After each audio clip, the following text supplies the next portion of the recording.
Thank you for joining with me. We are picking up our reading again in the journey through the text of A Course in Miracles by the Foundation for A Course in Miracles. We are by Kenneth Wapnick, PhD. We are on Chapter 2, Defenses, and we are picking up in the right-minded use of denial. And Chapter 2 is the separation and the atonement. Hello, thank you for joining with me. We are picking up in Chapter 2, the separation and atonement. And this is page 52 in Kenneth Wapnick's Journey Through A Course in Miracles. And we are on defenses. This is from the text. This piece is totally incapable of being shaken by errors of any kind. It denies the ability of anything not of God to affect you. This is the proper use of denial. It is not used to hide anything, but to correct error.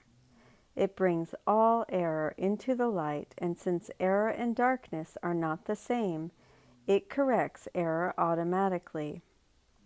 An important theme in our symphony, this is Ken, is that correction, i.e. the miracle, forgiveness, atonement, does nothing. It undoes. In other words, we look with Jesus at the ego and choose again. Indeed, one of the operational definitions we can give for being in one's right mind is to look at the wrong mind without judgment. Understanding this helps us to practice true denial, looking at the ego and denying its truth. True denial is a powerful protective device. You can and should deny any belief that error can hurt you. This kind of denial is not a concealment but a correction. Your right mind depends on it. Denial of error is a strong defense of truth, but denial of truth results in miscreation, the projections of the ego. In the service of the right mind, the denial of error frees the mind and reestablishes the freedom of the will. When the will is really free, it cannot miscreate because it recognizes only truth. True denial is based upon the power of the mind to choose again. It looks at its mistaken choice and denies its value. This enables the mind to reconsider its prior decision to miscreate, choosing against God and His creation, and to choose again. Freed from the ego, the mind is able to remember itself as an extension of God's loving and creating will. As we saw in Chapter 1, this is the true meaning of free will. It's eternal freedom to create as God created it to do. This next passage foreshadows another significant theme, which will also be developed later. Seeing the world as a classroom or means that will help us reach the goal of remembering our identity as God's Son.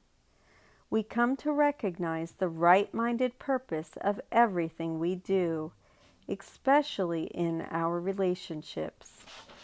We learn that the one question to ask of any situation is, what is it for?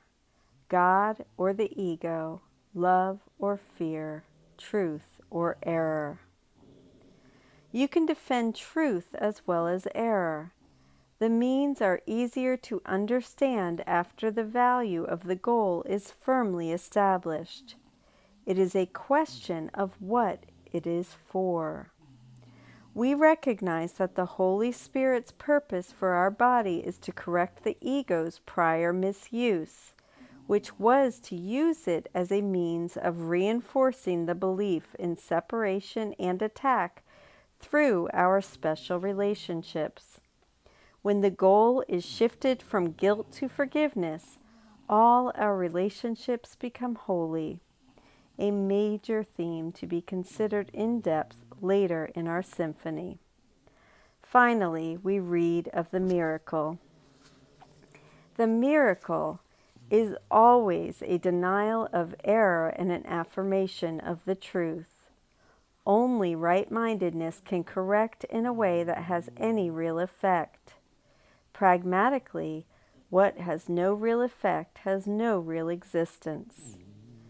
This last statement echoes the atonement principle that the separation never occurred, and therefore the thought system and the world that arose from it do not exist. This truth is reflected in our everyday lives through the daily practice of forgiveness, the choice for the miracle that undoes the error of believing in separate instead of shared interests. And I am stopping there today. I thank you so much for joining with me, and I will see you tomorrow. Have a beautiful day. I love you.